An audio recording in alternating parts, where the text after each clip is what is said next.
መቀጠል እንችላለን። አርበኛው አለ መቀጠል ትችላለህ። አርበኛው እችላለሁ።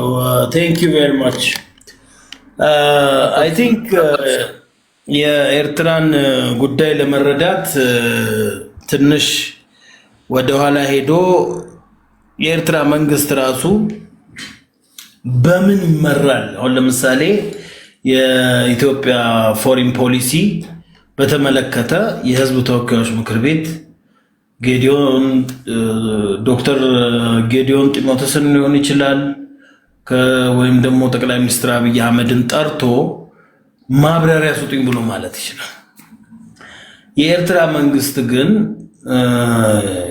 የፎሪን ፖሊሲውን ሳይሆን የቀጠናውን በአንድ አመት ውስጥ ምን ተፈጠረ የሚል ሪፖርት የሚያገኘው የኤርትራ ህዝብ በጃንዋሪ ወር ውስጥ በአመቱ መጀመሪያ ላይ ወይም ደግሞ የሜይ 24 ላይ ስታዲየም ላይ ሰበስባቸውና ኢሳያስ አፈወርቂ አሜሪካን ለምን ግሬት አሜሪካን ሜኪንግ አሜሪካ ግሬት አጌን ለምን ይባላል?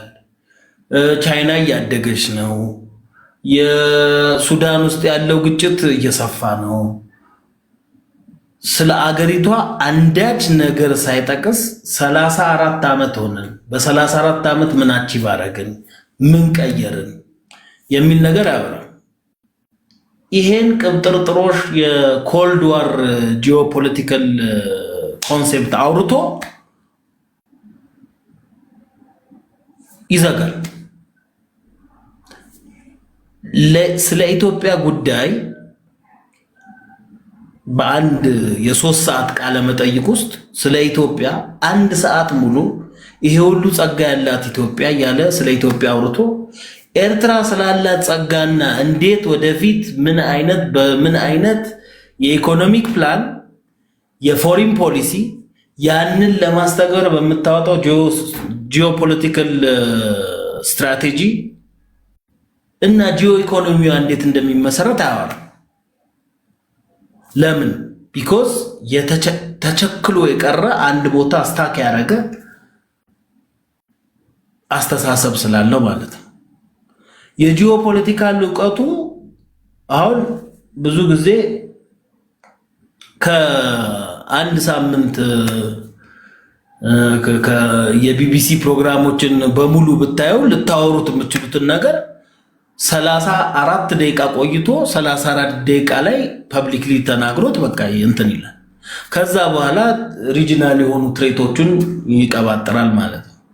ኢን ዊች ይሄ አገር እንደ መሪ ስታወዳድር አሁን ለምሳሌ ጅቡቲ እንትን ሶማሌላንድንና ኤርትራን ብታወዳድራቸው በሶማሌላንድ ውስጥ ሞባይል ባንኪንግ ያለበት ኤቭሪ ትራንዛክሽን የካሽ ገንዘብ ሳይሆን ኤቭሪቲንግ በሞባይል ባንክ የሚለምኑት መንገድ ላይ የሚለምኑት ሰዎች እንኳን ቁጥር ይዘው ነው የሚዞሩት በሞባይል ትራንስፈር አድርገልኝ። ኤርትራ ውስጥስ ሞባይል አይደለም 5G ምናምን ቴሌሶም ገብቶ ቴሌሶም የሚባል ካምፓኒ አላቸው እዛ ሀገር። አሁን ለምሳሌ ቴሌሶም የሚባል የሎካል ካምፓኒ የሆነ ፕራይቬት ሎካል ካምፓኒ ያለበት ሀገር ነው። የገቨርንመንትም አይደለም የሶማሌላንድ። ኤርትራ ውስጥ እሱ የለም።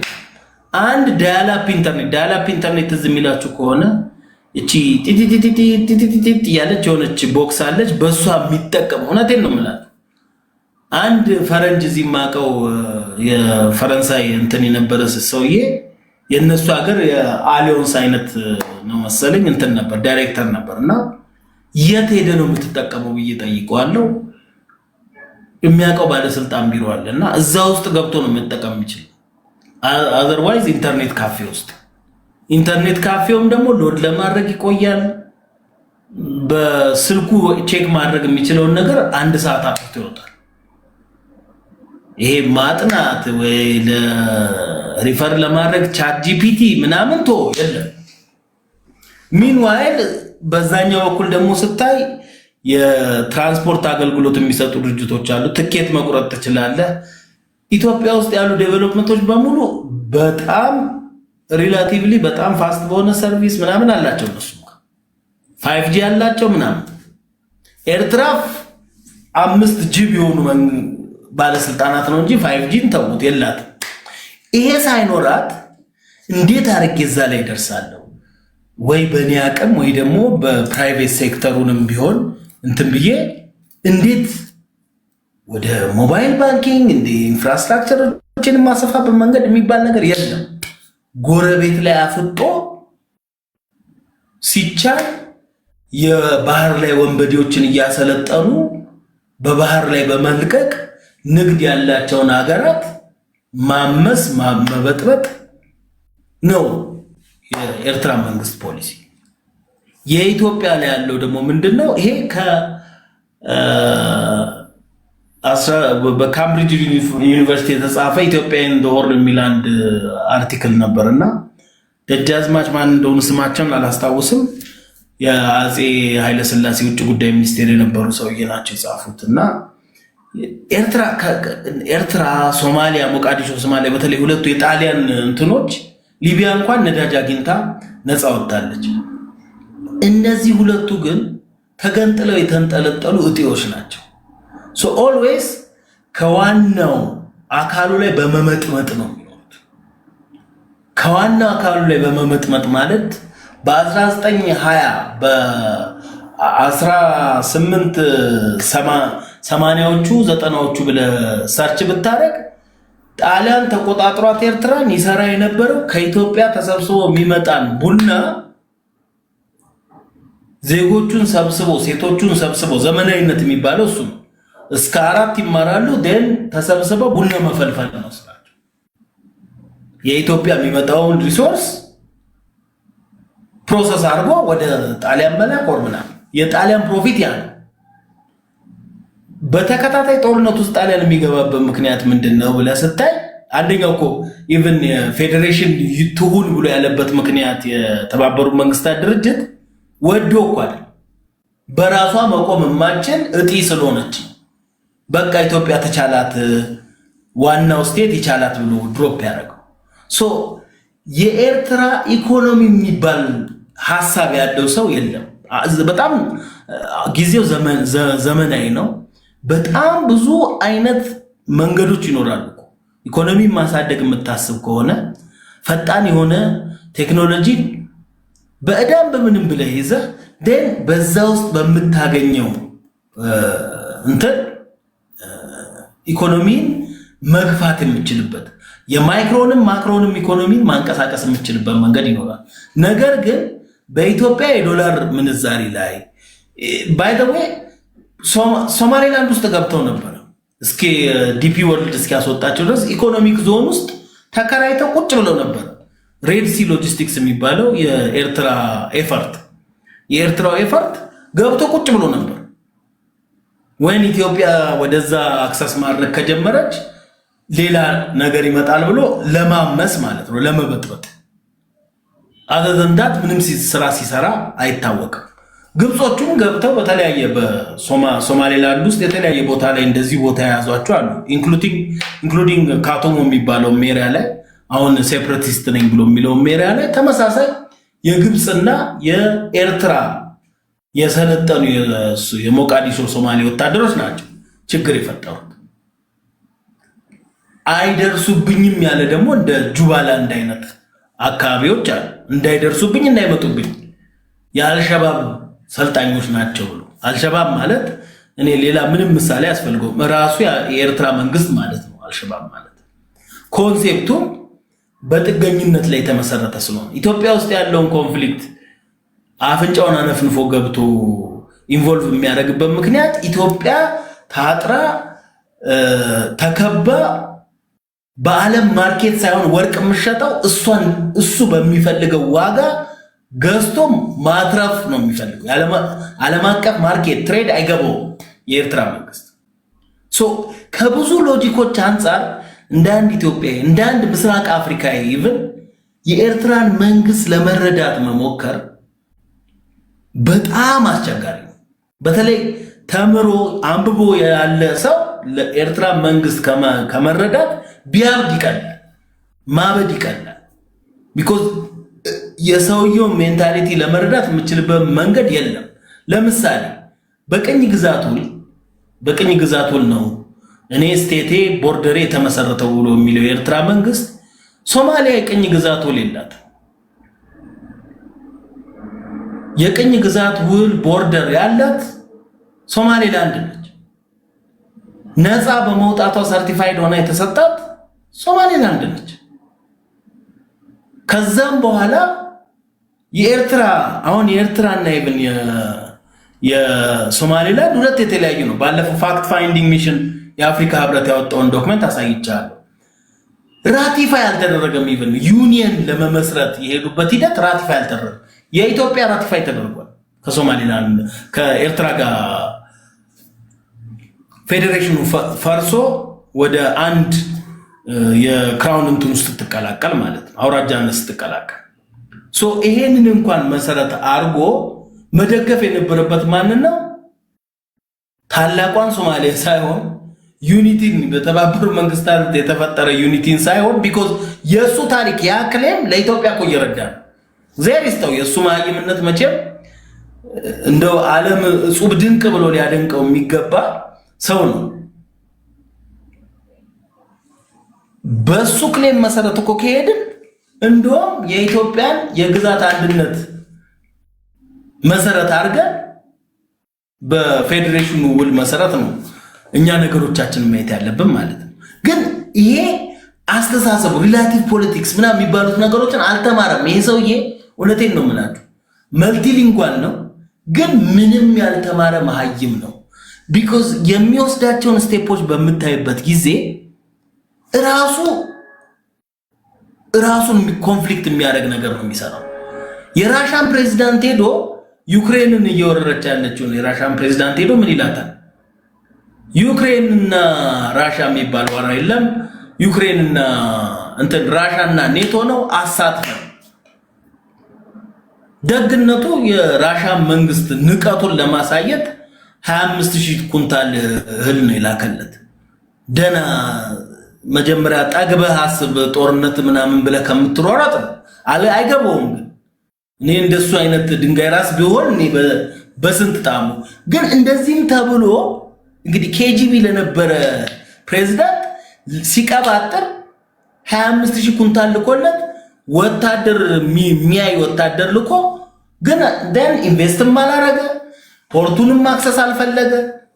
ቢኮዝ ስትራቴጂካሊ የሚፈልገው የራሻ ኢንተረስት ስላለ። የኤርትራ ስትራቴጂ የላት፣ የዴቨሎፕመንት ፕላን የላት። 5 ዓመት 10 ዓመት ብላ የምታስበው ነገር የለም። ደን ምንድነው የምታደርገው? ኢትዮጵያን በማደየትና በመክበብ ወይም ኮንትሮል በማድረግ ውስጥ የኢትዮጵያን ኢኮኖሚ ላይ እንደ አልቅት ተጣብቆ መመጥመጥ ነው።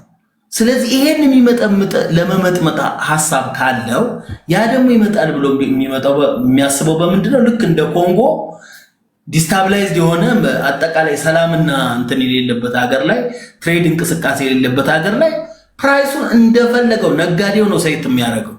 ዳይመንድ ብለድ ዳይመንድ የሚባል ነገሮች ታውቃላችሁ መቼም በኮንጎ በተለይ ሂስትሪ ላይ በሴራሊዮንም ላይ ዶስ ብለድ ዳይመንድ እንደሚሰሩት ሁሉ የኢትዮጵያን ወርቅ፣ የኢትዮጵያን ቡና፣ ኢትዮጵያ ኤክስፖርት የምታደርጋቸውን ነገሮች በሱ ፍላጎት መሰረት ለማድረግ ነው ሐሳቡ።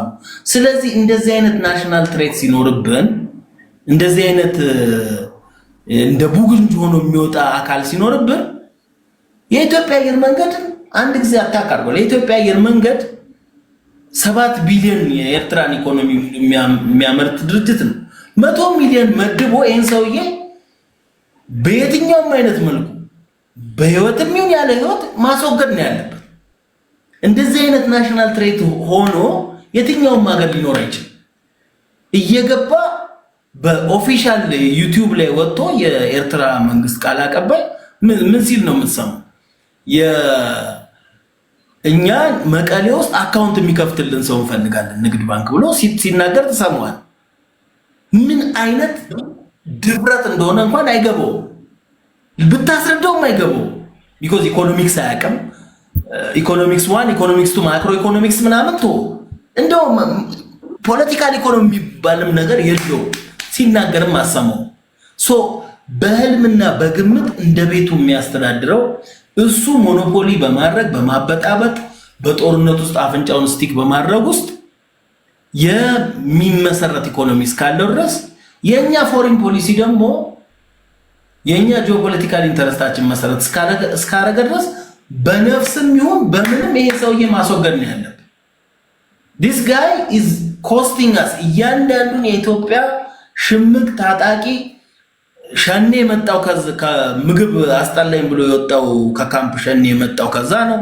ዘመነ ካሴ የመጣው ከዛ ነው። all those ይሄን ሁሉ ችግር የሚፈጥሩብን ከዛ ነው የመጣው። ይሄንን አካል ሪሙቭ ለማድረግ ለምንድን ነው ያልቻልነው? አሳሲኔት ለማድረግ ለምንድን ነው ያልቻልነው?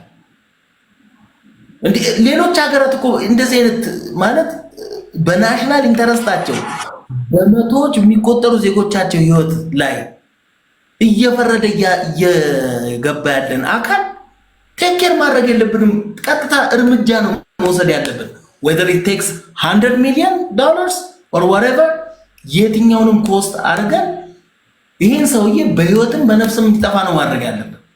እንደ ጠላትነቱ መጠን የኢትዮጵያ ጥቅም ይከበራል ብሎ ገና ለገና የኢትዮጵያ ፍላጎት ዳይቨርሲፋይ ማድረግ ነው። አሰብን መጠቀም ብቻ አይደለም፣ ዳይቨርሲፋይ በጣም ትልቅ ሀገር ነው። እንደ ኢሳያስ ጭንቅላት የጠበበ አይደለች።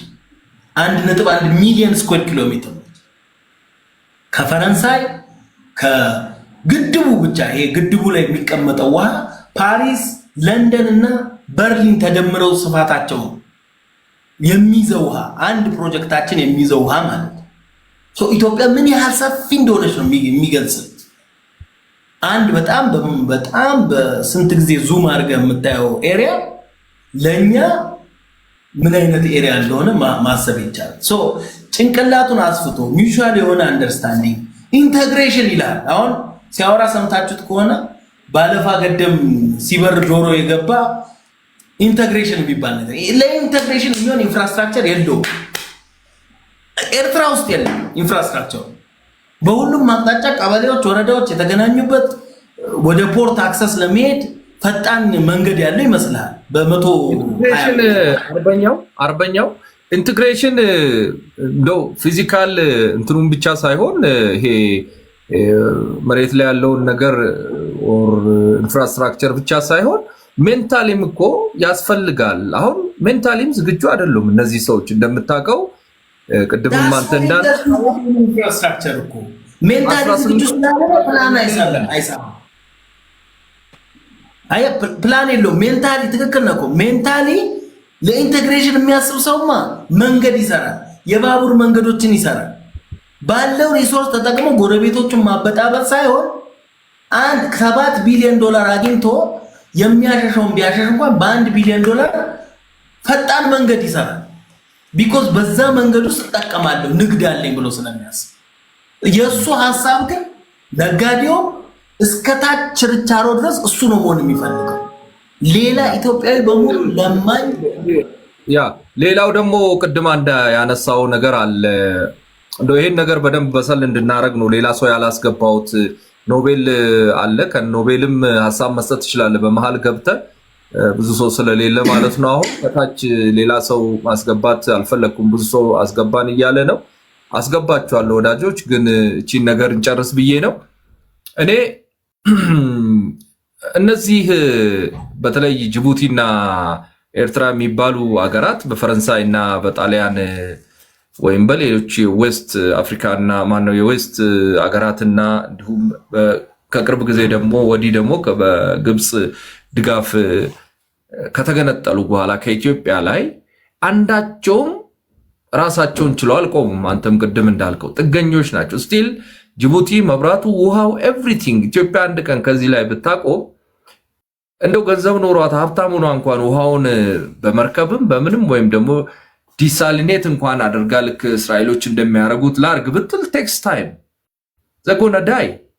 ነገር ግን ለኢትዮጵያ ክብር የላቸው። እኔ ይሄ ነገራቸው ነው በጣም የሚያቅለሸልሸኝ እና የሚያስጠላኝ። ለምሳሌ ሶማሊያ እንዲህ ተበታት ነው ከባድ ችግር ውስጥ ሆነው የኢትዮጵያ ወታደር ደም አጥንቱን እየከሰከሰ ደሙን እያፈሰሰ እነሱም ቤተመንግስት ውስጥ እየጠበቀ ያለ ክብር የላቸውም ለኢትዮጵያኖች ለኢትዮጵያ። ሶማሌላንድ ውስጥም እንዲሁ ሶማሌላንድ አገር እንድትሆን ኮሎኔል መንግስቱ ኃይለማርያም ነው በርካታ ድጋፎችን ያደረገውና ረድቷቸው ለዚህ የበቁት። ነገር ግን እስቲል እነሱም ችግር አለባቸው እና ኢትዮጵያ እነዚህን ነገሮች ሃንድል ለማድረግ ወይም ለማስተካከል አንዳንዴ እኮ ጉልበትንም ማሳየት ጥሩ ነው። ሻዕቢያንም ትንሽ መቆንጠጥ፣ ሶማሌላንድንም እንዲሁ መቆንጠጥ፣ ጅቡቲንም እንዲሁ መቆንጠጥ አያስፈልግም ወይ? እዚህ ላይ ኖቤልም አንተም እንደ ውይይት እናድርገው። ቢጄ ቴንኪዩ። ቆይ የአርበኛው ልጅ ትቀጥልበታለህ። አሁን አንድ የአርበኛው ልጅ ያነሳው ነገር አለ። የኤርትራ መንግስት ራሽያን ለማገዝ የሞከረበትና የሆነ ጊዜ የምታስታውሱ ከሆነ ግብፅም ለማሽቃበጥ በኮሮና ጊዜ መሰለኝ አሜሪካን ለመርዳት ተፍ ተፍ ብላ ነበረችና እሱን ጠቆም ለማለት ነው። ሌላው ግን አሁን ኤርትራና ጅቡቲ የትኛውን እዚህ ግባ የሚባል ሀገር ይዛ ነው ይሄን ያህል ኢትዮጵያን የበጠበጠችው? አንድ አሁን ታጣቂን እያሰለጠነች ስብሰባቸው እዛ ነው። እዚህ ተራ ታጣቂው ነው ያለው። በነገራችን ላይ እነ ዘመነ ካሴ አሁን ቲፔለፍና የሻዕቢያው መንግስት ጋር እየተመላለሱ ነው። አንዳንድ ሀሳቦችንና ሎጂስቲክም እያስገቡ ያሉት አንዳንድ መረጃዎች እንደሚያሳዩት ከሆነ ማለት ነው።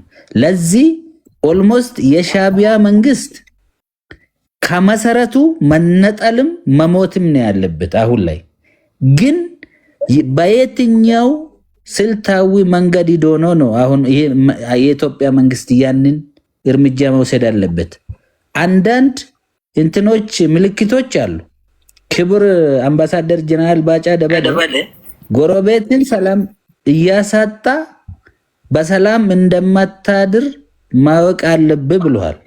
እሱ ትናንት የኢትዮጵያ ጀነራል ወታደራዊ ጀነራል መኮንን፣ ዛሬ ደግሞ የኢትዮጵያ አንድ ዲፕሎማቲክ ተወካይ አምባሳደር ነው። የእሳቸው ንግግር እንደ ማንኛውም ተራ ቲክቶከርና አንታቺ ግለሰብ በትንሹ መታየት ያለበት ጉዳይ ነው ብዬ ነው ያልወስደው።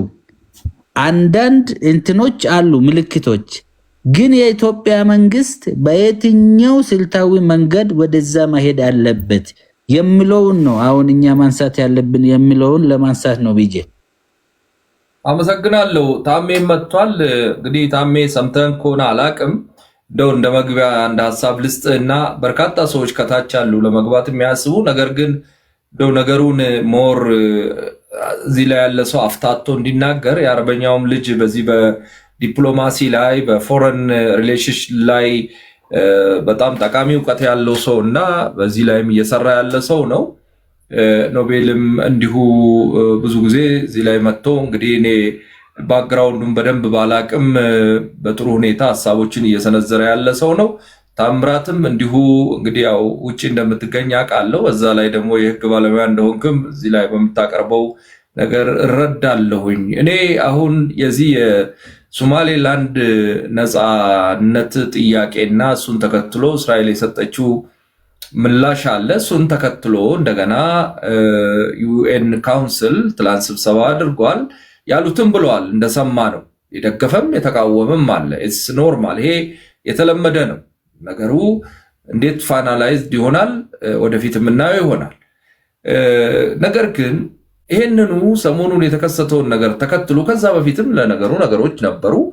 የሻዕቢያ ወይም የኤርትራ መንግስት በዚህ ደረጃ ነገሩ ምድር እንደተገለበጠ ይህ አካባቢ በቃ ወደ ለየለት በኒኩለር የጦር መሳሪያ የሚቀጣቀጥ አድርጎ ወይም በቃ የዓለም መጨረሻ 8ኛ ሺህ እንበለው 9ኛ ሺህ አላቅም መድረሻ አድርጎ ማቅረብና መጮ እና ማስጠንቀቂያ ማሽጎድጎድ ምን ጥቅሙ ቢነካ ነው?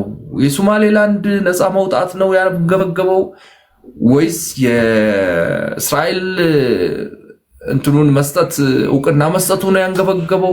ወይስ ከዚህ ውጪ ምናልባትም ኢትዮጵያ ቀደም ብላ ከሶማሌላንድ ጋር ያደረገችው ስምምነት እውን ሊሆን ይችላልና ኢትዮጵያ ይሄን ማግኘት የለባትም ብሎ ነው ተንገብግቦ በዚህ ደረጃ ሻዕቢያ ተንቀጥቅጦ የሚያወራው የሚለውን እየተወያየንበት ነውና ታምራት መቀጠል ትችላለህ። ለአርበኛው ልጅ ቀጥዬ እሰጣለሁኝ ሐሳቡ ገብቶ ከሆነ አሁን ያልኩት። ኦኬ ያስረዳው ምን መሰለህ፣ አንደኛ የእስራኤል አክሽን የእስራኤል ውሳኔ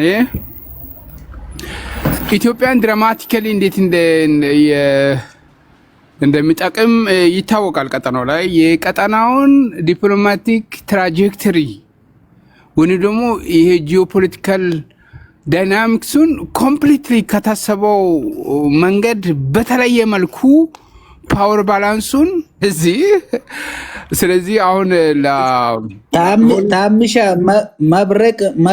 መብረቅ ነው ማለት አይቻልም። ውሱ የእስራኤል ውሳኔ ያ መብረቃዊ ነው ልትለው ትችላለህ። ትክክል ነው፣ መብረቃዊ ነው ልትለው ትችላለህ።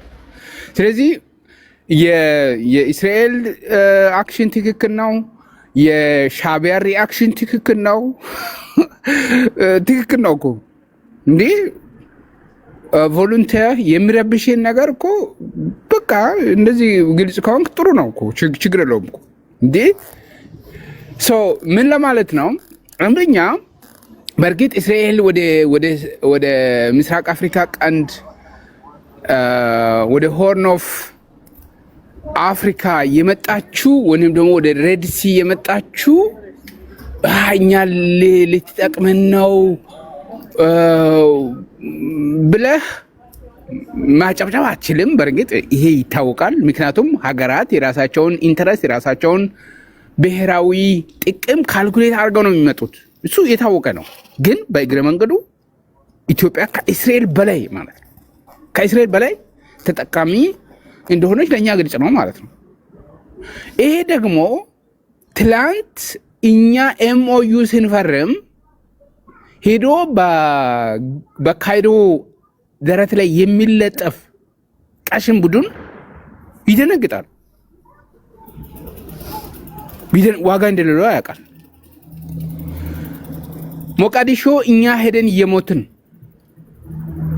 የኛ የንጹህ ዜጋ የታክስ ፔየር ገንዘብ እዛ ኢንቨስት እየተደረገ ለወታደር ትጥቅ፣ ለሎጂስቲክ፣ ለወታደር ቀለብ በዛ ላይ ደግሞ ህይወት እየተገበረ አንድ ቀን ሁለት ቀን አንድ ወር ሁለት ወር ሳይሆን ለ10 ዓመታት ለዲኬዶች ኢንቨስት አደረገው ነው። ሞቃዲሾ ላይ ውጤት አላመጣም። ምንድነው ለኛ ምንድነው ነው የሚያመጣው ውጤት ምንድነው? ይሄ ዩናይትድ ኔሽን ላይ ሀገራት እንትናን ይሄ ምንድነው ቴሪቶሪያል ሶቨርኒቲ የሚለውን ጽንሰ ሀሳብ ሰው አምጥቶ ለኢትዮጵያ ለማስረዳት ይሞክራል። ለረጅም ጊዜ ኮንቲኒየስ ሆና የቆየች ሀገር ሉዓላዊነቷን አክብራ የቆየችውን ሀገር ስለ ሉዓላዊነት ለማስረዳት የሚጥር ትላንት ተፈጥሮ ማለት ትላንት በእኛ ፊት በእኛ አይን ተፈጥሮ በሁለት እግር መቆም ያቃታቸው ቡድኖች እኛ ከሀገራት ጋር እንዴት ዲል ማድረግ እንዳለብን እንዴት ኔጎሽየት ማድረግ እንዳለብን ሰጥቶ መቀበል ምን እንደሆነ አሚኬብል ሶሉሽን ምን እንደሆነ አልተርናቲቭ ዲስፒዩት ሪዞሉሽን ምን እንደሆነ ከሀገራት ጋር እንዴት ዲል ማድረግ እንዳለብን ዛሬ መጥተው ቮለንተር ለአንተ ሊያስረዱ ይሞክራሉ እና ያዝረነዋል ማለት ነው። የአርበኛ ልጅ ያውቃል ማለት ነው። ከተለያየ አቅጣጫ የሚመጡ ናሬሽኖችን ያውቃል። so what I'm trying to say is ኢትዮጵያ በምስራቅ አፍሪካ ቀንድ ቻሌንጆች ተግዳሮቶች አሏት። ፓይሬሲ ተግዳሮት ነው። ካውንተር ምንድነው የጸረ ሽብር እንትኑን እንግሊዝኛ ተርሞችን ፕላትፎርም ዲቴክት ያደርጋል። ስለዚህ የጸረ ሽብር ዘመቻዎችን እናም ሌላ ምንድነው ከዛ ላይ ደግሞ ተጧጥፎ አሁን የኢትዮጵያ ትልቁ ፍላጎት ብሔራዊ ጥቅም ሆኖ ወይንም ደግሞ መዋቅራዊ ፈተና ሆኖ ያለው የአክሴስ ቱ ሲ ወይንም ደግሞ የባህር በር ጥያቄ ነው። እነዚህን ኢትዮጵያ ማሳካት ትፈልጋለች። ያንን ለማሳካት ደግሞ ፖለቲካዊ ጂኦፖለቲካዊ ተለዋዋጭነት በዚህ መልኩ መቀየሩ ኢትዮጵያን በእጅጉ የሚጠቅም ነገር በመሆኑ እኛ ዘንባባና ወይራ አንጥፈን የምንቀበለው ትልቅ ለውጥ ነው። በእርግጥ እስራኤል ለኛ ብላ አይደለም ያደረገችው፣ ግን እኛን ለመጉዳት ከሚሰለፉ ከማንኛውም ኃይል አገነስ ሆነን እንቆማለን። እኛም እንጠቅማለን። እኛን የሚጠቅም አጀንዳ ይዞ ለሚመጣው ደግሞ ፕሮ የዛ ቡድን ሆነን ነው የምንቆመው። ይሄ ደግሞ ናቹራል ነው፣ ሎጂካል ነው። ምክንያቱም በአሁኑ ሰዓት አይአር ወይም ኢንተርናሽናል ሪሌሽንሽፕ ኦፕሬት እያደረገ ያለው በዋናነት ሪያሊዝም፣ ፖለቲካል ሪያሊዝምን ወይም ደግሞ ኢንተርናሽናል ሪሌሽንሽፕ አይአር ሪያሊዝምን መሰረት አድርጎ ነው እየተነሳ ያለው። እኛ እንግዳ መሆን አንችልም። ከዛ አስተሳሰብ ጋር ነው የምንለው። ሰው እስራኤል ወደዚህ መምጣት አንድ እስራኤል የመጣችበት ምክንያቱም እናውቃለን። ምክንያቱም እስራኤል በአረባራን ማነሻ አድርጋ እዛ ሚሊተሪ ቤዝ ኖረዋት ማዶ ያለውን የሁቲ ቡድንን መታ የኢራንን ክንፍ ማዳከም ነው አጀንዳዋ። ይሄ ግልጽ ነው። በእርግጥ ከዚህ የምንጠቀመው ነገር አለ። ምክንያቱም ከዚህ እኛ የምንጠቀመው ነገር ምንድነው? የኢትዮጵያ የንግድ መስመሮች ሞር ሴኩር እንዲሆኑ አጋዥ ነው።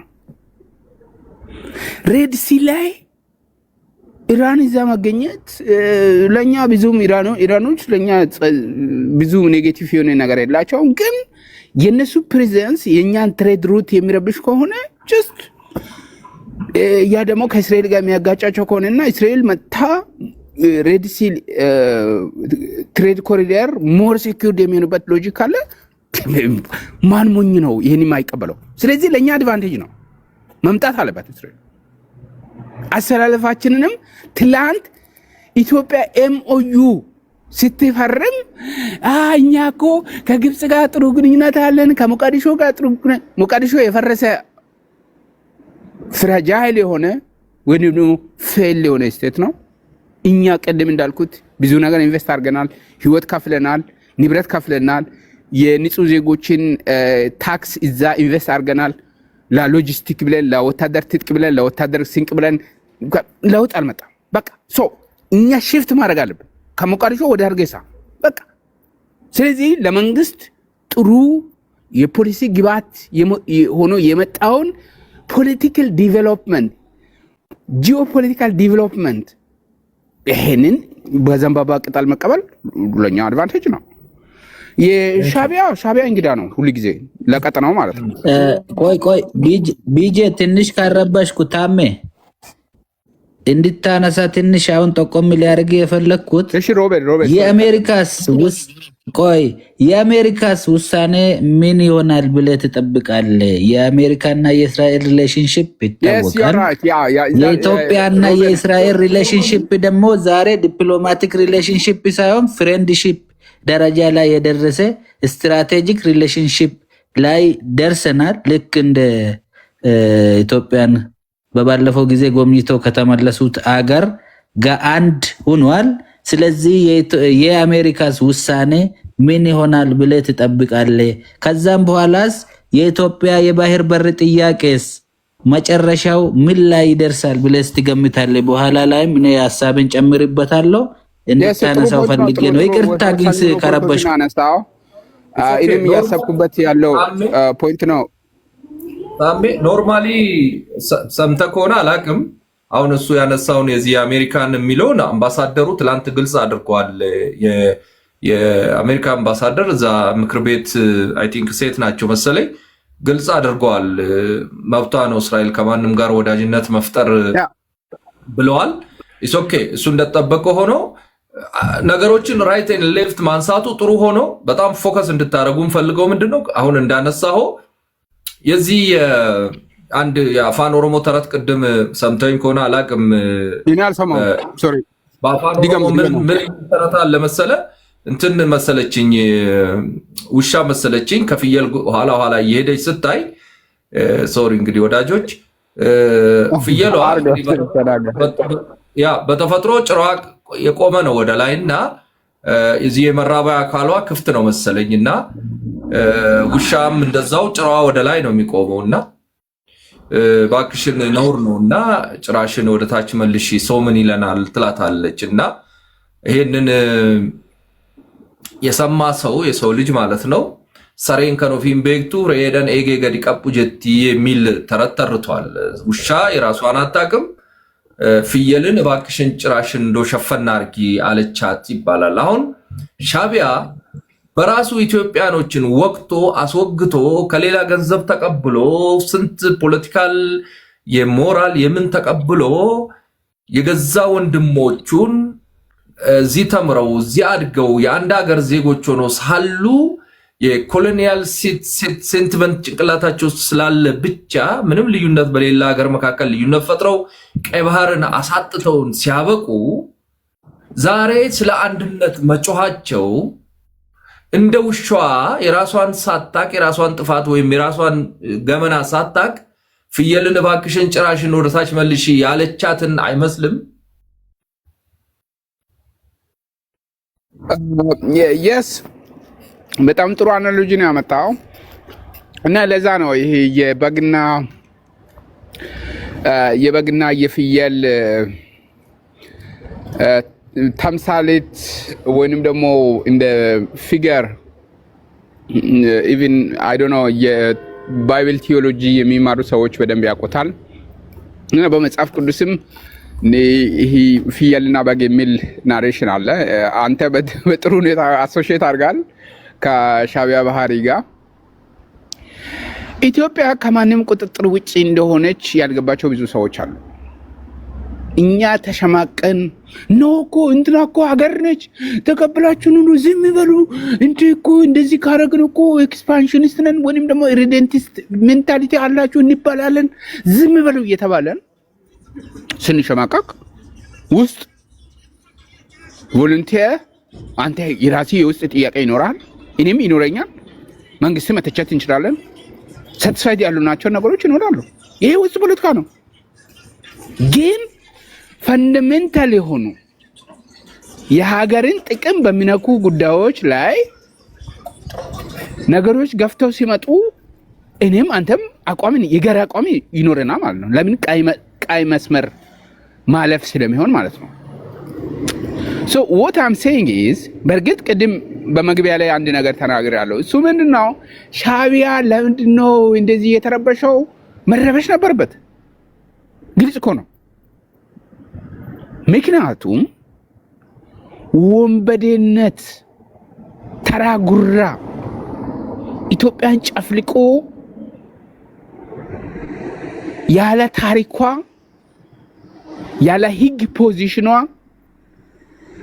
ቀጠናው ካለው ዳይናሚክስ አንፃር የተለየ በቃ ተሽኮርማሚ ሀገር እንድትሆን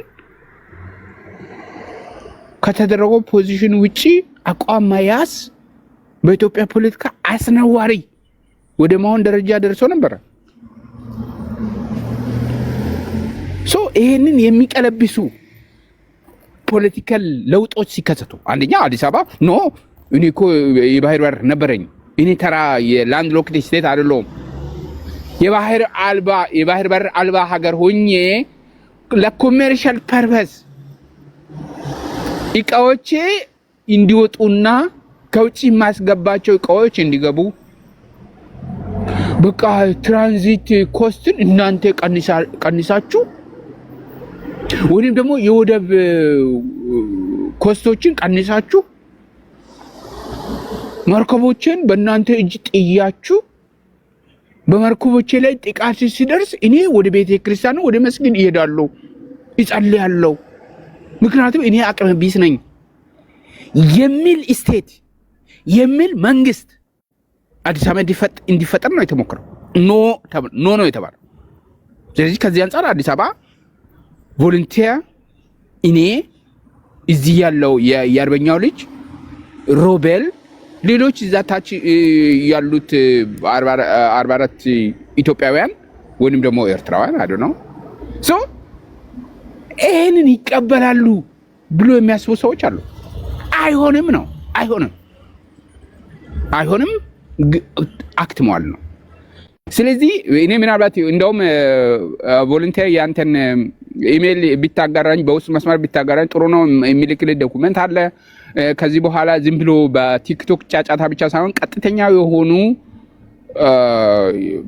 የፖሊሲ እርምጃዎችንና ለውጦችን እንፈልጋለን። ወደ አይሲጄ ወደ ኢንተርናሽናል ኮርት ኦፍ ጀስቲስ ሊቀርቡ የሚችሉ ኬዞች ምን መምሰል እንዳለባቸው ሞዴሎችን መቅረጽ አለብን። ለዚህ መንግስትን በውስጥ መታገል እንችላለን። ደግሞ በውጭ የኛን ሀገራዊነትን በሚወክሉ ጉዳዮች ላይ አብረን መስራት ስላለብን መንግስትን መደገፍ፣ ቴክኒካሊ ይገዛ መስጠት መብት ብቻ ሳይሆን ግዴታም ስለሆነ ያንን እናደርጋለን። እስራኤል ወደ ምስራቅ አፍሪካ ቀንድ መምጣቷ ለኢትዮጵያውያን ጤናማ ለሆነ ኢትዮጵያዊ ማለት ጤናማ አእምሮ ላለው ኢትዮጵያዊ በወይራና በዘንባባ ቅጠል የምንቀበለው ጉዳይ ነው። እነሱ የሚመጡበትን ሎጂክ እናውቃለን። እነሱ የመጡት በርበራ ሆነው በሳውዝ በደቡብ የመን የሚንቀሳቀሰውን የኢራንን ክንፍ ለመምታት ነው። ቅድም ብያችኋለሁ። ይሄ ኦኬ እኛን ቢጠቅም እንጂ የሚጎዳው ነገር የለም። አንድ ሁለተኛ በካውንተር ቴሮሪዝም ላይ ወይንም ደግሞ በጸረ ሽብር ላይ እነሱ በጣም ያካበቱት ልምድ አላቸው። ከሚድል ኢስት ነው የመጡት። ፈንዳሜንታሊስቶች በገነገኑባቸው ቀጠና የኖሩ ናቸው እስራኤሎች። ስለዚህ ወደዛ መምጣታቸው በካውንተር ምንድነው በካውንተር እንግሊዝኛው አልጠቀምም፣ በጸረ ሽብር ላይ ያካበቱት ልምድ አላቸው። ያንን ያጋሩናል። ኢንሰርጀንሲ ነው ካውንተር ኢንሰርጀንሲ ኖ እሱ ሳይሆን በጸረ ሽብር ነው። ካውንተር ኢንሰርጀንሲ ሳይሆን በጸረ ሽብር ኦፕሬሽን ላይ ልምድ አላቸው። ስለዚህ አልሸባብን ከምስራቅ አፍሪካ ለአንድና ለመጨረሻ ጊዜ ለማስወገድ የኛ አሰላለፍ ከኢትዮጵያ በሶማሌላንድ እና ኢዝራኤል የቅርብ ጥምር ቅንጅት መፍጠር ለኛ በጣም ትልቅ አድቫንቴጅ ነው። በዛ ላይ መንግስትን መስራት አለበት ብዬ አምናለሁ። ምክንያቱም እነዚህ ኮልኮሌስ ሊጨርስ ነው። አንድ ሁለት ደቂቃ ቢወስድ ነው ቮለንቲር። ችግር የለም ቀጥል። ያ ስለዚህ ምንድነው የኔ ፖይንት ከዛ አንጻር አንደኛ ሰዎች ብዙ ሰዎች እኮ ኢትዮጵያ መንግስት እኮ ሽባ ስለሆነ እንትን ምንድነው አክራ ላይ በቃ እንትን የሶማሌላንድን ሉዓላዊነትን ተቀብያለሁ ብሎ አፍሮ ነው የተመለሰው የሚል ተራ ርካሽ ፕሮፓጋንዳ ማራመድ የሚፈልጉ ቡድኖች አሉ። ምክንያቱም አእምሯቸው ላይ የደከመ መንግስትን ከብሔር ጋር የማዳቀም ሰው ከዚህ ብሔር ካወጣ ወይንም ደግሞ ከዛ አቅጣጫ ከመጣ ስቴቱን ራን ማድረግ አይችልም የሚል ድኩም የሆነ ቀሽም የሆነ አስተሳሰብ አለ። ሶ ከዛ አንጻር አንደኛ አሁንም ለነሱ ተጨማሪ መርዶ የምናገረው ኤምኦዩ ስቲል ቫሊድ ሌጋል ዶክመንት ነው። ስቲል ማለት አሁንም ህጋዊ ተፈጻሚነት ያለው ጠንካራ የህግ ሰነድ ነው። ነገ ተነገ ወዲያ ኢትዮጵያ ልትፈጽመው የምትችለው ሰነድ ነው። ምክንያቱም እኛ ምናልባት የአፍሪካ ዩኒየን ሆስት ስለሆነን አፍሪካ ዩኒየን አዲስ አበባ ስለሆነ በቃ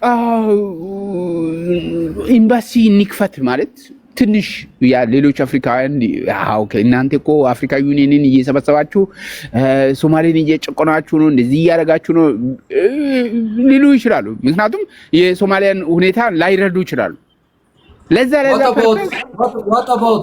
ቆይ ታምራት ቆይ እንደው ለእነዚህ ሰዎችም ማብራሪያ ሰጥተህ እንድታልፍ ነው ፈልገው የአርበኛ ልጅም እንዲሁ ሀሳብ እንዲሰጥበት ሌሎቻችሁ። ኦኬ what about USA? አሁን አሜሪካ የዩኤን መቀመጫ ናት። እንደውም ከአፍሪካ ህብረት ከፍ ብሎ ያለ በጣም እንዳልዘል ነው ያረከኝ ማለት ነው። እና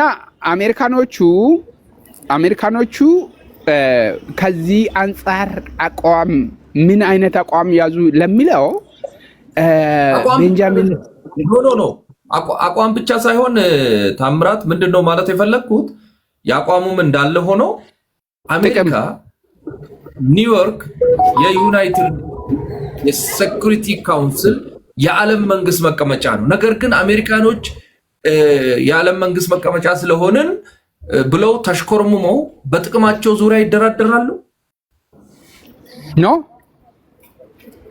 ኖ ጥቅም እንዳላቸው ያውቃሉ። እዛ ላይ በጅቡቲ ላይ የሰፈረው ሚሊተሪ ከሚያመጣው ውጤት የእስራኤል ፕሬዘንስ እዛ መኖር ምን አይነት ጠንካራ ውጤት እንደሚያመጣ ያውቃሉ።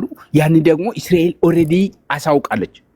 ለዚህ ነው እንደውም ማለት አስብ እንግዲህ አሁን ቮለንቲር ለኔን ለአንተ የሚገባል ማለት ነው። እኔ እኮ ለትራምፕ እኮ አሳውቀው ነበረ ሲል ለኔና ለአንተ የሚገባን ሜሴጅ አለ።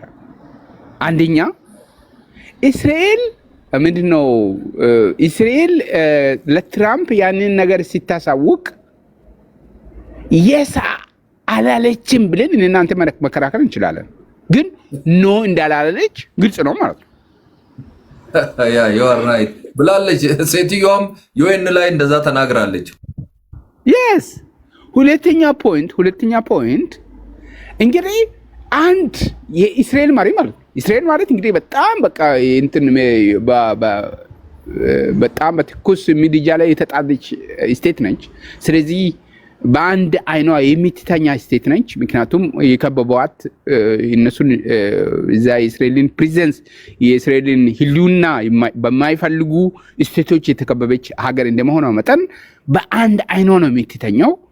ስለዚህ ከዛ አንጻር ነው ካልኩሌት የሚታደርገው። ስለዚህ በጣም ዲስቲሌትድ የሆነ ሊኩዴትድ የሆነ ሀሳብ ወደ ምስራቅ አፍሪካ ቀንድ እንደሚመጣ እናውቃለን ማለት ነው። ሶ እስራኤል በጣም አንተ እስራኤልን ምንድነው ዩኤስኤን ስላነሳ ዩኤስኤ በደንብ ዲቴሉን ታውቃለች።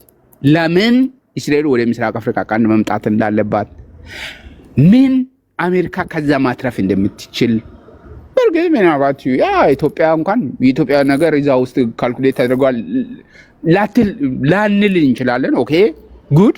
ግን ኢትዮጵያና ዩኤስኤ ያላቸው ግንኙነት እዛ ቀጠና ላይ ይታወቃል። ስለዚህ ከዛ አንጻር እዛ ውስጥ ኢንዲቴል የተነገሩ ነገሮች ኢትዮጵያን እኮ እዚህ ላይ ይጎዳል የሚባል ምንም ታንጂብል የሆነ ኔጎሽዬሽን አለው ብዬ እኔ አላምንም። ለምን ባለፈው ጦርነት ሲካሄድ ሁላችን እንደሰማን እንዲህ የኢትዮጵያ ቴሪቶሪያል ኢንቴግሪቲ ብሎ የኢትዮጵያ ሀገራዊ ሉዓላዊነት የኢትዮጵያ ቀጣይነት እያሉ የሚያወሩት እኮ ማለት ነው ከአዲስ አበባ ሚዲያ በላይ ማለት ነው። የዋሽንግተን ድምፅ የጎላ ነበር። ይህንን የረሳ ሰው አለ ብዬ አላምንም።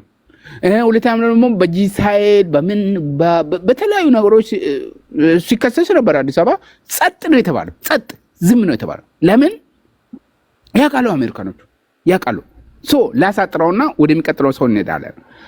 ምክንያቱም ያንተ ፕላትፎርሙም ምንድነው የተለያዩ ድምጾችን ማስተናገድ ስለሚያስፈልግ ማለት ነው።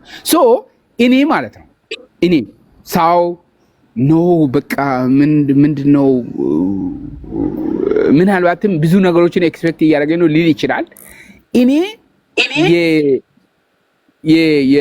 የጣሊያ ምንድነው የእስራኤሎቹ በምስራቅ አፍሪካ ቀንድ መገኘት አንድ በርበራን አብረን እንድናለማ ትልቅ እድል ይሰጣል። ሁለት የጸረ ሽብር ንቅናቄዎችን ህገወጥ የሰው ዝውውርን በባህር ላይ የሚፈጸሙ ውንብድና ወይም ደግሞ ፓይሬሲን ከማስቆም አንጻር በምስራቅ አፍሪካ ቀንድ ያለውን ህገወጥ እንቅስቃሴዎችን ከመግታትና የኢትዮጵያን የትሬድ ሩት ሴኪዩር ከማድረግ አንጻር፣ ሶስተኛ ኢትዮጵያ ምንድነው አክሴስ ቱ ሲ ያላትን ክሌም እሱ የዳይቨርሲፊኬሽን ኮሽን ነው ማለት ፖርቶችን የማባዛት ፖሊሲን ስኬታማ ለማድረግ ኢትዮጵያ ከሚታረገው እንቅስቃሴ አንፃር አንዱ ትልቅና ወሳኝ ግብዓት ነው ብዬ አምናለሁ። ከዛ አንፃር የእስራኤል እርምጃ ኢትዮጵያ ቅድም እንዳልኩት በዘንባባና በወይራ ቅጠል የሚታስተናግደው እንጂ ይሄማ እኮ በቃ ተራዊ ፖለቲካ ነው ብላ የሚታስተናግደው አይደለም። እዚህ ላይ ትኩረት ማድረግ አለብን። አንደኛ ሌላኛው ወሳኝ ፖይንት የመጨረሻው ፖይንት የሚሆነው የኢትዮጵያ ፖለቲክስ ወይንም ደግሞ ከፖለቲካ ይልቅ በቀጠናው ላይ ከሚታረምደው ፖሊሲ አንፃር ፖሊሲዋ ከሞቃዲሾ ወደ ሀርጌሳ በምን ሎጂክ ነው ሽፍት ማድረግ ያለበት? አሁን ለምንድን ነው እኛ ሀርጌሳ ላይ ኢንቨስት ማድረግ ያለብን? ለምንድን ነው የኛ ቀጠናዊ ፖሊሲ ከሞቃዲሾ ወደ ሀርጌሳ ሽፍት ማድረግ ያለበት ለምላው ወሳኝ ቁልፍ ተጨባጭ ቀጠናዊ መፍትሄ አሁን ነው። ታይሚንጉን መጠበቅ አለብን። ከዚህ አንፃር ነገሮችን ማየት አለብን ይላለው። በጣም እድሉ ስለተሰጠኝ ቮለንቲር በጣም አመሰግናለሁ። እዚህ ጋር አቆማለሁ የሌሎችን እድል ላለመግዛት። እሺ ቴንክ ዩ አመሰግናለሁ ታምራት። የአርበኛው ልጅ እንደው ቀረ የምትለው ወይ መስተካከል እንዲህ ቢሆን የምትለው ነገር ካለ ደግሞ አንተም ሐሳብን ሰንዝር። እንዴት ነው ሻዕቢያ መስተካከል የሚችለው? ቅድም አንስተሃል። በእርግጥ ሻዕቢያ መቀጣት ካለበት መቀጣት ነው ያለበት ብለሃል። ሼር አድርጎ ላይክ ሼር እያደረግን አንድ ለአብዛኞቹ እዚህ ሀገር ላሉትም እንትኖች እንዲያስተውሉት በተደጋጋሚ ሰጣቸው የነበረ አንድ ኒውስ ፔፐር አለ። ይሄ ኒውስ ፔፐር ደግሞ የእስራኤል ሜጋዚን ነው ይሄንን ያወጣው። አይ ቲንክ በ2025 ጃንዋሪ ላይ ከዓመት በፊት የወጣ ነው ይሄ ጋዜጣ። ኤርትራ has become Iran's proxy and a strategic threat to Iran, to Israel and US ይላል። ይሄ እንትን ተለቅ አድርገኝና እንዴ ለሚሾው ይሄ ምንድነው ስሙ የኒውስ ፔፐሩ ይሄ የሚያወራው ስለምንድን ነው? የመጀመሪያው ላይ ምን ያህል ኤርትራ የኢራን ፕሮክሲ ሆና የአዘርባይጃንን መርከቦች የንግድ መርከቦች ይዛ ከማሪታይም ህግ ውጪ which is an ally of Israel የሆነች ነች ብሎ እዚሁ ላይ ተከሳታል። ይዛ ከኖርማሊ በማሪታይም ህግ የባህር ክልልህን አልፎ የገባ መርከብ ሁሉንም መያዛችን ህገወጥ ሳንክሽን በሴኩሪቲ ካውንስል ሳንክሽን የተጣለበት በዓለም አቀፍ ኢንስቲትዩሽን ወይ ደግሞ በአላይ በሆነ አገር ሳንክሽን የተጣለበት መሳሪያ የሚነግድ አካል ከሆነ የህገወጥ የሰው ዝውውር ያለበት ከሆነ ብቻ ነው በማሪታይም ሎ መያዝ የምችለው። ተነስታ የአዘርባይጃንን ኢቨን እንትኖቹን ማሪታይም ሰራተኞቹን በሙሉ አስራ ብዙ ነገር አድርጋለች። አሁን እዚህ ላይ አንድ ነገር የሚጠቁመን ነገር አለ ብዬ ስለማስብ ነው ይህንን አርቲክል ሜንሽን ማረገው which is ምንድነው? በዚህ አርቲክል መሰረት ሁቲዎችን መቀጥቀጥ አለብን። ሁቲ አንደኛው የእስራኤል ሴኩሪቲ ኢንተረስቷ እንትን ሆኗል ብሎ ያስቀምጥና በኦገስት 21 ላይ የነዳጅ እንትን እንዴት አድርገው እንዳቃጠሉ ያስቀምጥላቸዋል። እዚህ ጋር ሁቲዎች ያቃጠሉትን በጣም አነስተኛ በሆነ ቁጥር በ32000 የሚሆን ወታደር አስፍረን ይሄን አካባቢ ሰላምና መረጋጋቱን መመለስ አለብን የሚል ሐሳብ ያነሳሉ። ይህ በእንዲህ እንዳለ ይሄን ነገር ከመጣ በኋላ ይሄ ማለት የአሜሪካን መንግስትም የቀድሞ የአፍሪካ ጉዳይ ኃላፊ የነበሩት ቲቦር ናጊ የሲሪያው መንግስት ሲወርድ ምን ብለው እንደጻፉት እዚህ ይላቸዋል። ነገ የአስመራ ላይ ወጣቶች ወጥተው የሚደሰቱበት እንደ ሲሪያ ደማስቆስ ወጣቶች የሚደሰቱበት ጊዜ ሩቅ አይደለም ብለው እየነጠፉ ሶ ሪሙቫል ኦፍ ኢሳያስ አፈወርቂ እንዳለ ስላወቀ ኢሳያስ ብዙ ነገሮችን ለመቀያየር እየሞከረ ነው። ተለውጫለሁ እንደሮ እንትን አይደለሁም ለማለት በአንደኛው በኩል እስረኛ እየፈታው ነው ይላል ለ30 ምናምን ዓመት ያሰራቸውን ሰዎች፣ በሌላ በኩል ደግሞ የአሜሪካን መንግስትን ለማግኘት ይሞክራል። አት ዘ ሴም ታይም ከኢራን ጋር ያለው ሪሌሽንሺፕ ከሁቲዎች ጋር ያለው ሪሌሽንሺፕ ግልጽ ለሁቲዎች መረጃ በመስጠት የእስራኤል መርከቦች ላይ ጥቃት እንዲፈጸም ስፔሲፊካሊ ይሄ የነዳጅ እንትን እንዲመታ ያደረገው የኤርትራ መንግስት ነው። ሶ ጥርስ ገብቶ ሶ የእሪታው መነሻ እሱ ነው። የኡታው መነሻ ከምስራቅ አፍሪካ በባህር ቅርብ የሆነና ምንድነው የፖርት ኤሪያ ላይ ያለ የአየር ማኮብኮቢያ ትልቁ የበርበራው ከዲፒፖ ወርልድ አጠገብ ያለው የበርበራ ኤርፖርት ማኮብኮቢያ ወደ 4000 ሜትር ወደ 4 ኪሎ ሜትር የሚሆን ትልቅ ለትላልቅ ፕሌኖች ማሳረፍ የሚችል አሜሪካኖችም ራሻኖችም የሰሩት ሶ እዛ ጋር ያለው ኢንተረስት ምንድነው? እስራኤል እዛ ገባች ማለት በቀጥታ እሱ ላይ እርምጃ እንደሚወሰድበት እርግጥ ነው።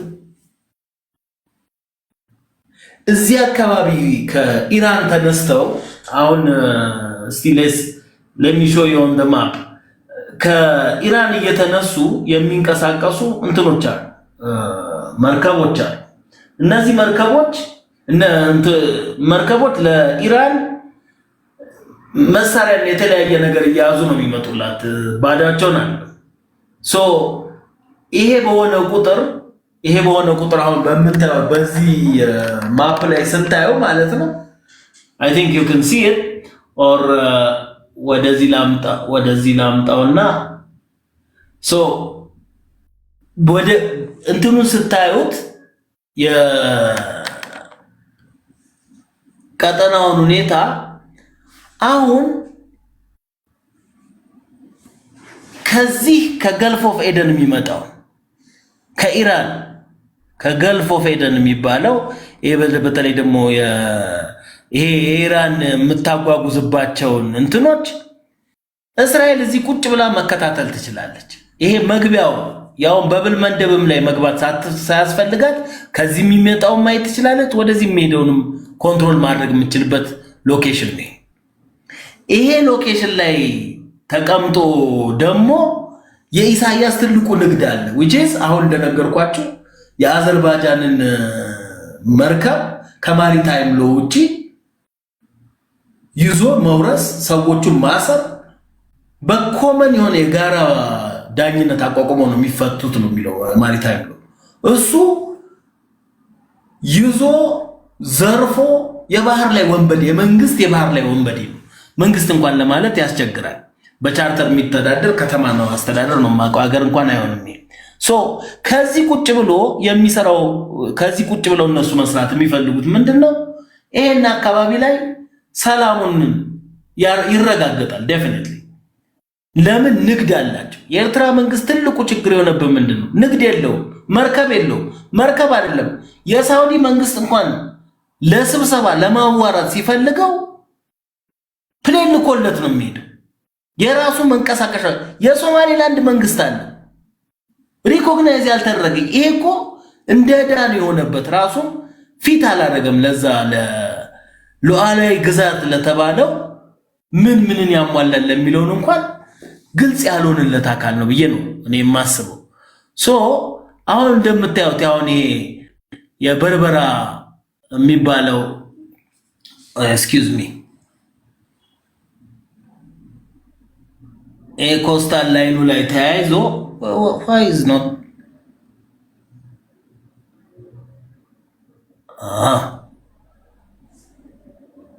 ልግያ አረቦሳ ሲሄድኩኝስ በርበራ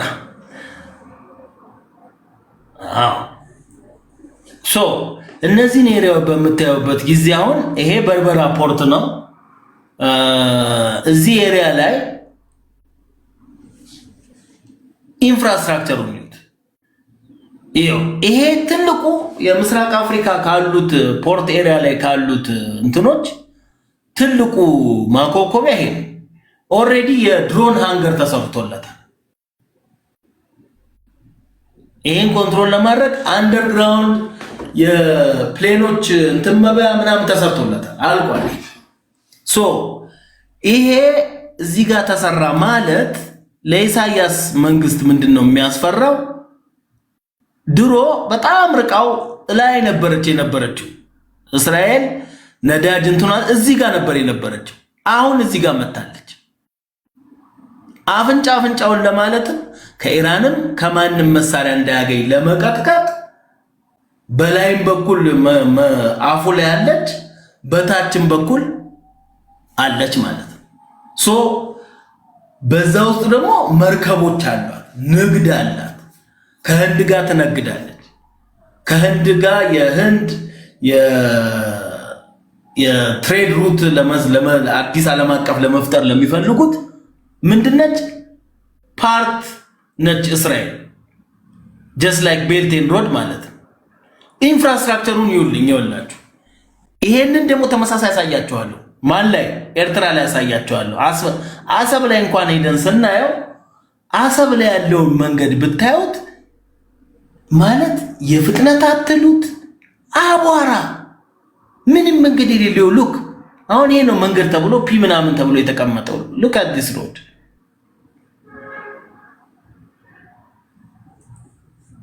ይሄንን አሁን መንግስቱ ሆኖ ከዛ በኋላ ሪጂናል ኢንተግሬሽን ሉክ አት ዲስ ሮድ። አሁን የሳተላይትም እንደሚታየቅም ለምን ዳያላፕ ኢንተርኔት ላይ ስለሆነ በእርግጠኝነት እነ ኢሳያስም ይሄን አይገምቱም። ሪጂናል ምናምን እያሉ ሲያወሩ የነቁባቸው እንደነ እስራኤል ያሉ ሀገራት ግን ሪጂናል ኮኦፕሬሽናቸውን ሲመሰርቱ ምክንያቱን ያውቁታል፣ የቱ ጋር እንደሚሄድ ያውቁታል። በአሁኑ ሰዓት ኢትዮጵያ ለምን እንደማትመልስ ለሶማሊላንድ ሪኮግናይዝ መደረጉ አይደል ለምን እንደማትመልስ እኔ ተረድቻለሁ። እሱም ከዚህ ከእንትን ጋር ተብሎ የተባለው የምታስታውሱት ከሆነ ባለፈው ሳምንት ላይ የሰማነው አንድ ኒውስ ነበር። የማይክ ፖምፔዮ ከጠቅላይ ሚኒስትር አብይ ጋር በነበረው ኮንቨርሴሽን ኢትዮጵያ ለጋዛ ወታደሮችን ኮንትሪቢዩት እንድታረግ የሚል ሐሳብ አሜሪካን አቅርባለች። ጋዛ ማለት የት ነው? እንግዲህ በቀጠናችን ላይ ያያችሁ ነው። ገብታ የምትረብሸን አንድ እንትን አለች፣ አጉራ ዘለነው አለች። ደን አሁን ደግሞ ኤርትራ እንትን ማለት ነው ዋሰርኔም ኢጂፕት ማለት እዚህ ሶማሊያ ገብታ ሞቃዲሾ ገብታ እዚህ በዚህ አካባቢ ላይ ተመስርታ ለመያዝ በሞቃዲሾ በጁባላንድ በኩል ለመስፈር የኢትዮጵያን ወታደሮች ሲወጡ እየሞከረች ነው። በጀት የለም ተብሎ ግን I don't know whether if it's going to happen። ኢትዮጵያ ግን የምትሰፍረው ጋር ነው ስትሉ ኢትዮጵያ የምትሰፍረው እዚህ የግብጽ የስዊዝ ካናል መስመር ጋር የተያዘው እዚህ ኤሪያ ላይ ነው። የጋዛ መስመር ጋዛ ተብሎ የሚባለው እዚህ ጋር ነው የምትሰፍረው ኢትዮጵያ። ሶ እነሱ እንትን ባሉት እነሱ የኛን ኢንሰርክል ለማድረግ በሞከሩ ቁጥር እኛም ስትራቴጂዎቻችንን እያስተካከልን ሚንዋይል ግን መስራት ያለብን ከእስራኤል ጋር ከየትኛውም ዓለም አቀፍ ተቋምም ጋር ቢሆን መስራት ያለብን in any way በየትኛውም አይነት መልኩ የኢሳያስ መንግስት ኢሳያስ አፈወርቅ የሚባል ሰውዬ በህይወት እንዳይኖር from the face of the earth ማንሳት ነው ያለብን። because እኔ ኮንሰርን የሚያደርገኝ ለምንድን ነው? because it's costing በአማራ ክልል ያሁሉ የሞተው ከሱ ጋር የተያዘ አያፍርም። ሞቶም ደግሞ ይናገራል። ይሄ ሁሉ ብጥብጥ ውስጥ ኢትዮጵያ ውስጥ ያለንበት ችግር ውስጥ የሚከተል ይሄን ሰውዬ ዳይሬክትሊ ሪሙቭ ካላረገ ምንድነው የኛ ናሽናል ኢንተረስታችን? አይደለም እሱ ወደፊት ማደግ ያለብን ሌሎች ማድረግ ያለብን ነገሮች አሉ። ግን የሪጂናል ሴኩሪቲ ዳይናሚክሳችን መሰረት የሚያደርገው የኛን ኢንተረስት የኛን በእኛ እይታ ውስጥ ምን እናገኝበታለን?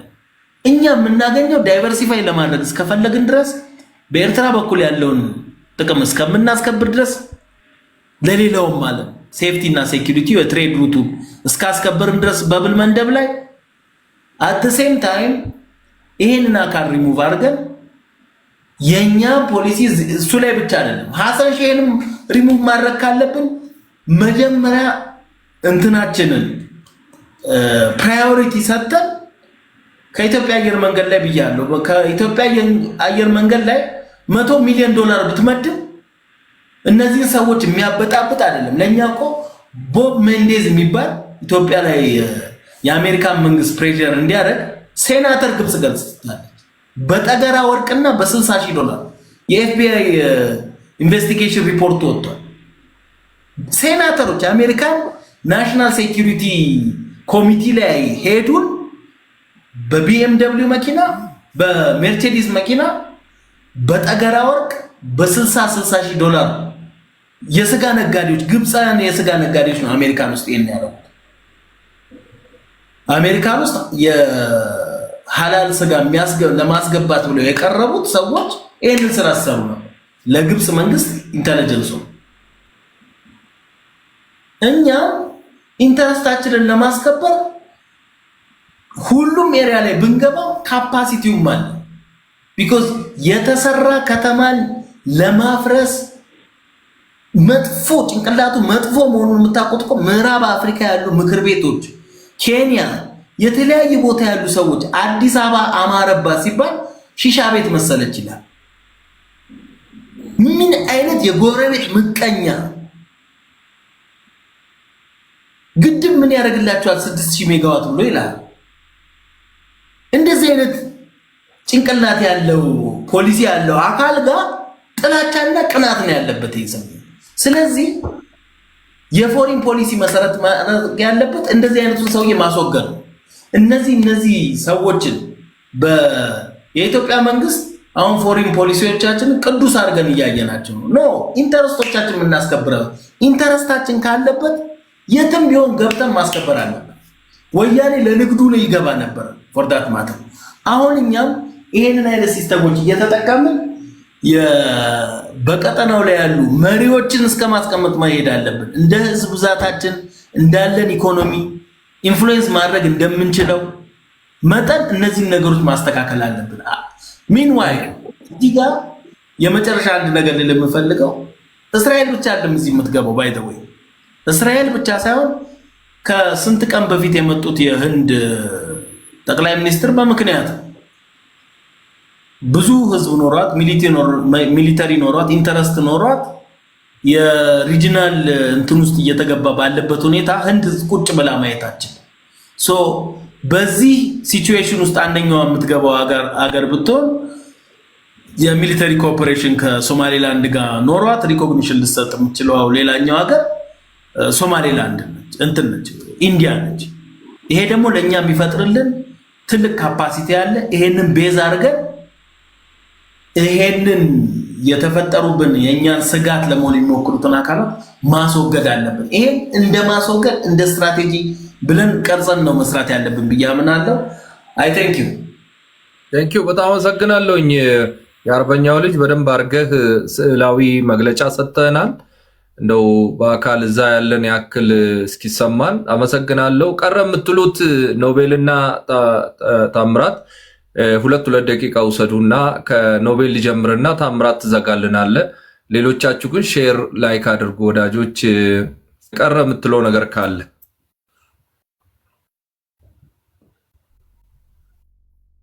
ኦኬ።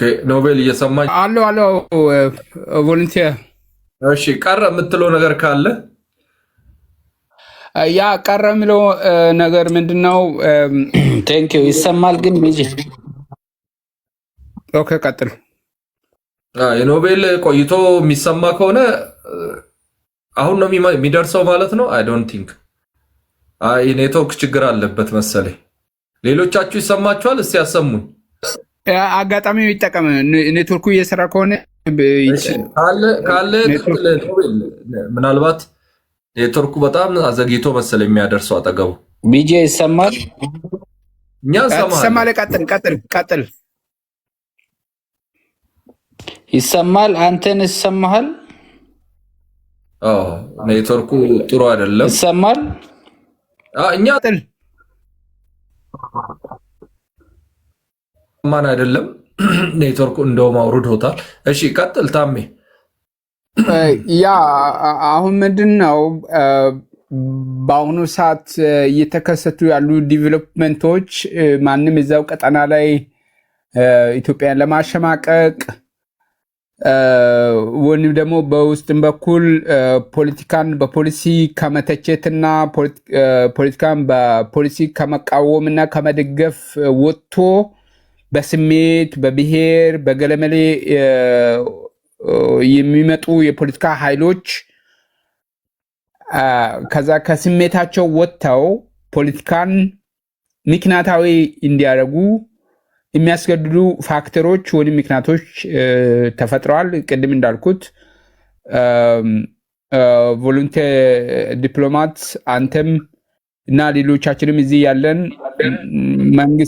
መንግስት የሚያደርጋቸው ነገሮች ሁሉ ተመችቶን ሳይሆን ብሔራዊ ጥቅም ማለት ጥቅምና ሀገራዊ አጀንዳ ቅድሚያ የሚሰጠው ጉዳይ ስለሆነ እዛ ላይ ትኩረት መሰጠት አለበት ብዬ አምናለሁ።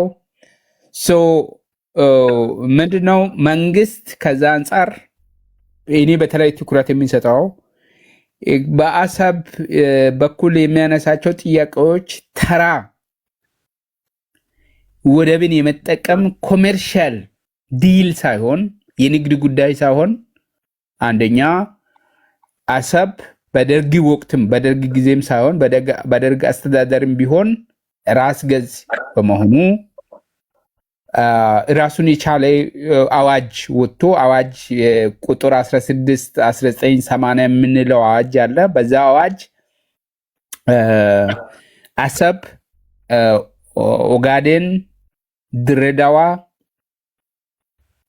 ራስ ገዝ 5 ግዛቶች አሉ። ራስ ገዝ በመሆናቸው አሰብ ፖርቱ ብቻ ሳይሆን ሌሎች ግዛቶችን ለምሳሌ እንደና ቤሉል እንደና ራይታ እንደና በልሰፋጡማን እንደና ኢዲን እንደና ጢዮ ያሉትን ግዛቶችን አካባቢው ላይ ያሉትን ዲስትሪክቶችን ያካተተ በመሆኑ ኢትዮጵያ አሰብ ላይ የሚታነሰው ጥያቄ ተራ እንደ አንድ ላንድ ሎክድ ስቴት ሆና የባህር በር ሳይሆን እየጠየቀች ያለችው ቴሪቶሪያል ኢንቴግሪቲ ጥያቄም አለባት። ይሄን ብልጽግና ገለመሌ የሚያነሳው ጥያቄ አይደለም። ይሄ ብሔራዊ ጥያቄ ነው። አንድ ሁለተኛ ሰላም የሚፈልግ ማንኛውም የውጭም የውስጥም ኃይል ማለት ነው ኢትዮጵያን ደፍጥጦ ኢትዮጵያን ጨፍልቆ ኢትዮጵያ በሶስት ኢምፔሪያል ወይም ደግሞ የቀኝ ገዢዎች ከበባ ውስጥ ገብታ ከታች እንግሊዝ፣ በጅቡቲ በኩል ፈረንሳይ፣ በሰሜን በኩል ጣሊያን በዛ ከበባ ውስጥ ሆና ለብቻዋ የቀረች አጋዥ የሌላት ሀገር የፈረመችው ኮሎኒያል ትሪቲ እኮ እንደዚህ ሆና ነው ቢላ ነው ኢትዮጵያ የፈረመችው። ይሄ እኛን አይገዛንም። ዊ አር ኒው ጀነሬሽን።